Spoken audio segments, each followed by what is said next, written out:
दुआ अल हय्युल क़य्यूम। जिस घर में ये दुआ पढ़ी जाती है वहाँ पर अल्लाह की रहमतों और बरकतों का नुज़ूल होता है। अल्लाह करीम वहाँ पर रिज़्क़ की फरावानी अता फरमाता है। अल्लाह करीम मुश्किलों और परेशानियों से भी उस फैमिली को निजात अता फरमाता है और इतना वसी तादाद में रिज़्क़ अता फरमाता है कि ता क़यामत रिज़्क़ की तंगी नहीं आती और माली मुश्किलात ख़त्म हो जाती हैं। भाई अल्लाह के नाम पर वीडियो को लाइक फरमा दें और आखिर तक इस वीडियो को सुने, इंशाअल्लाह बहुत फ़ायदा हासिल होगा। अऊज़ु बिल्लाहि मिनश शैतानिर रजीम, बिस्मिल्लाहिर रहमानिर रहीम। अल्लाहुम्मा अंतल्लाहुल मलिकुल हक़्क़ुल मुबीन अल्लज़ी ला इलाहा इल्ला अंतल वाहिदुल अहदुल फर्दुस समदुल क़दीमुल हफ़ीज़ुल मुतफ़द्दिलुल हय्युल क़य्यूमुल क़ाइमु बिकुल्लि शैइन अलिय्युल अज़ीम। फ़अस्अलुका अन तहब ली हैबतम मिन जलालिका तहजुब बिहा अन्निल मदार वक्सिब बिहल मसार फिद्दीन वद्दुनिया वल आखिरह। अल्लाहुम्मा या हय्यु इन्नी अस्अलुका बिहक़्क़ि इस्मिकल अज़ीमिल अज़मिल हय्यिल क़य्यूम अल्लज़ी ला तअख़ुज़ुहु सिनतुन वला नौम अन तुहयियनी हयातन तय्यिबतन तुबारिकु ली फ़ीहा वला युसीबुनी फ़ीहा सू'उन वला मकरूहुन अबदा। अल्लाहुम्मा या क़य्यूम या मन क़ामत अल-अवालिम कुल्लुहा बिक़हरिक हा अना बैन यदै क़य्यूमिय्यतिका अला बिसातिल ख़ौफ़ मुतरद्दियन बिल हयाइ मुक़न्नअन बिर्रजाइ मुल्क़यन अला ज़हरी फ़ी हम्लिस सय्यिआत मुतवक्किअन अला गशमी अन्नका क़ुल्त व क़ौलुकल हक़्क़ु उद्ऊनी अस्तजिब लकुम व इन्नका ला तुख़्लिफ़ुल मिआद व अना ला अत्लुबु ग़यरक व ला अर्जू सिवाक मूक़िनन अन्नहु ला युख़ल्लिसुनी मिम्मा अना فيه من الحزن والضيق والهم والغم والكرب والبلاء إلا أنت يا حي يا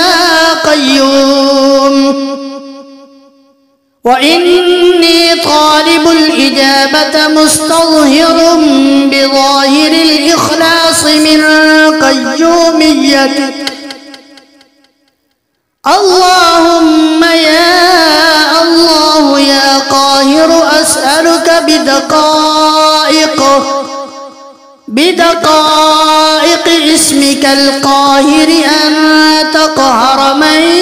يريد قهري وظلمي والإساءة إلي من الجن والإنس والشياطين وقهر جميع أعدائي قهر أن يمنعهم يمنعهم من التصرف في أنفسهم وفي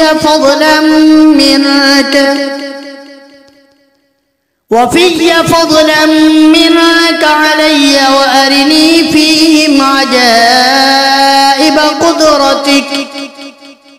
قدرتك وانتقامك وارددهم عني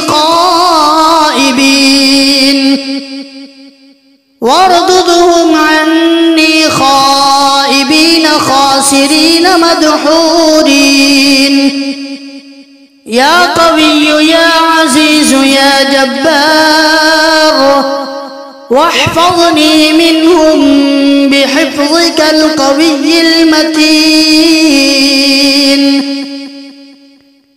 اللهم يا حي يا قيوم يا من لا تأخذه سنة ولا نوم، أنت الحي القيوم ذو الجلال والإكرام. أسألك باسمك العظيم الأعظم العزيز الأعز جليل الأجل الكبير الأكبر الكريم الأكرم المخزون المكنون الطاهر المطهر المقدس المبارك الحي القيوم ذي الجلال والإكرام، الذي عنت له الوجوه وخشعت له الأصوات ووجلت منه القلوب وملأت عظمته السماوات والأرض، أن تسخر لي دقائق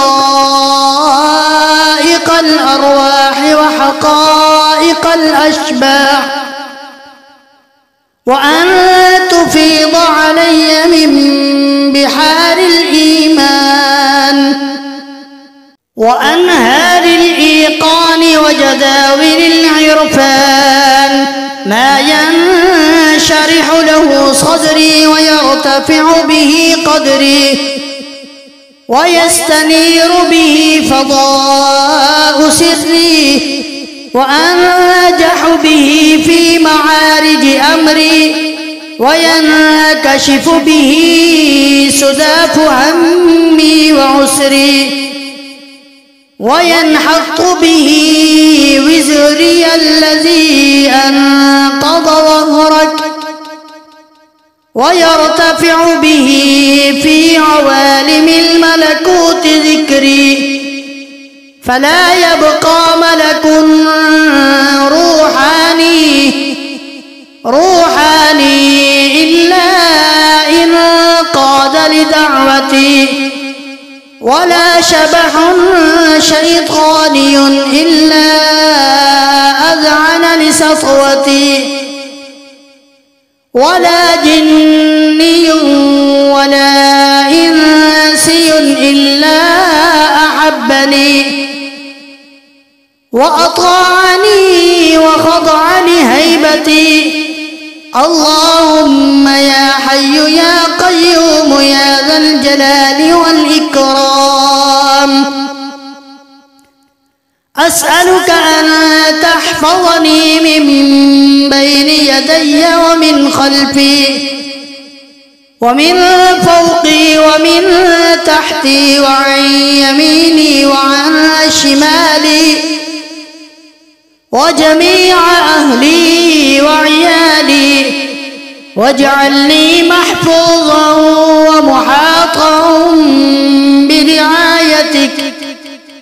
ومحاطا برعايتك وعنايتك وإمدادك، وارزقني الإحاطة يا من أحاط بكل شيء علما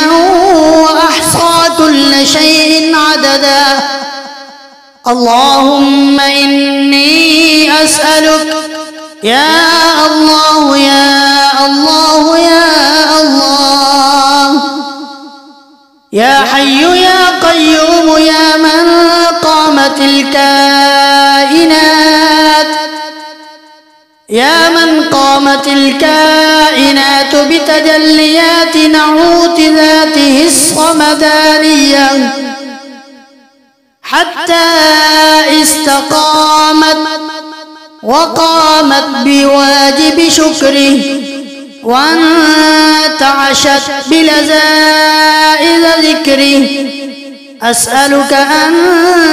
تنعشني من موت الغفلة والذهول، وأن تحيي قلبي بحياة منك تسري في ذاتي واسمي وصفاتي وروحي وقلبي وعقلي وجسمي حتى يتقدسوا بتقديس منك يخضع له كل جبار عنيد وشيطان مريد، وينفل له كل علوي وسفلي، ويقبل علي جميع أبناء آدم وبنات حواء بالمحبة والمودة والقبول والخضوع بتأييد منك يا حي بغير حركة ولا سكون، ويا قيوم بغير حس ولا كمون، ويا أول بغير بداية ويا آخر بغير حدود ولا نهاية. اللهم يا حي يا قيوم يا ذا الجلال والإكرام، أسألك أن تمدني بروحانية اسمك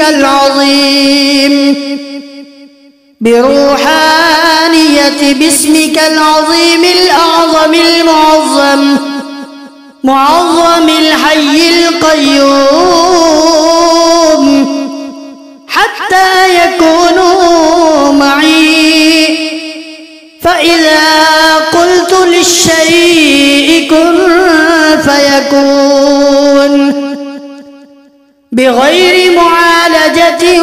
ولا تعب ولا معاناة. اللهم أسألك يا الله يا الله يا الله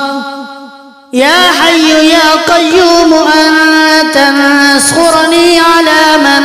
ظلمني وتقهر من قهرني وتهلك وتخذل من أرادني بسوء مكرا وغدرا وظلما وسحرا وكيدا وحقدا وحسدا من الجن والإنس والشياطين وسائر خلقك أجمعين، فما أسرع نزول بطشك الشديد، وما أسرع حلول قهرك المجيد بكل جبار عنيد وشيطان مريد. وعنت الوجوه للحي القيوم وقد خاب من حمل ظلما، وخشعت الأصوات للرحمن فلا تسمع إلا همسا. يا غياث المستغيثين بك أستغيث فأغثني على أعدائي كلهم من الجن والإنس والشياطين من علمت منهم ومن لم أعلم. إلهي أسألك بحق اسمك العظيم الأعظم المعظم الحي القيوم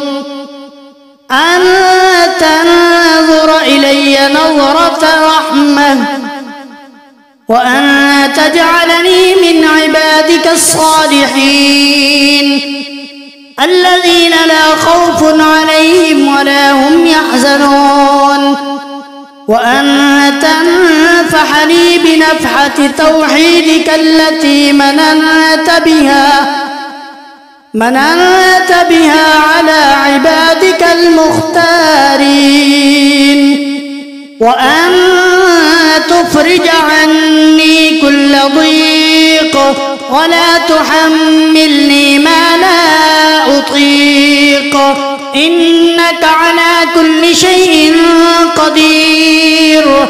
اللهم يا حي يا قيوم يا ذا الجلال والإكرام، أسألك أن تصلي على سيدنا محمد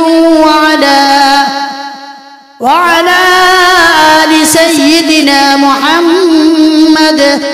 صلاة ترضيك وترضى بها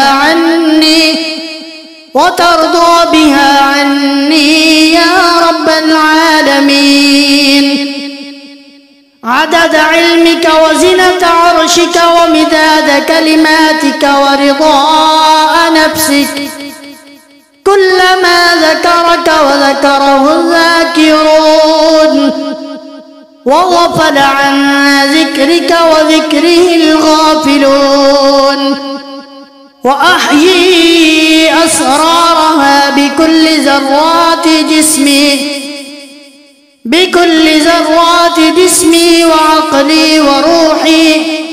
فيمتلئ قلبي ويفيض بمحبته، وتنساق جوارحي لطاعته واتباع سنته، ويلهج لساني بالصلاة عليه في كل وقت وحين. اللهم يا حي يا قيوم أسألك أن تعطيني مما عندك في خزائن رحمتك من الخير والرزق والبركة والفضل، وأغنني بفضلك عمن سواك، واشغلني بطاعتك عن معصيتك، إنك مجيب الدعاء. اللهم يا الله يا الله يا الله، يا رحمن يا رحيم يا حي يا قيوم، يا بديع السماوات والأرض، يا مالك الملك يا ذا الجلال والإكرام، أسألك بنور وجهك الكريم الذي ملأ أركان عرشك العظيم، وبقدرتك التي قدرت بها على خلقك أجمعين، وبرحمتك التي وسعت كل شيء، لا إله إلا أنت سبحانك إني كنت من الظالمين. فاغفر لي ذنوبي وامح سيئاتي وتجاوز عن خطيئاتي وأقل عثراتي، وخذ بيدي وقربني منك واجذبني إليك، فأنت أرحم الراحمين. آمنت بالله صدق الله مولانا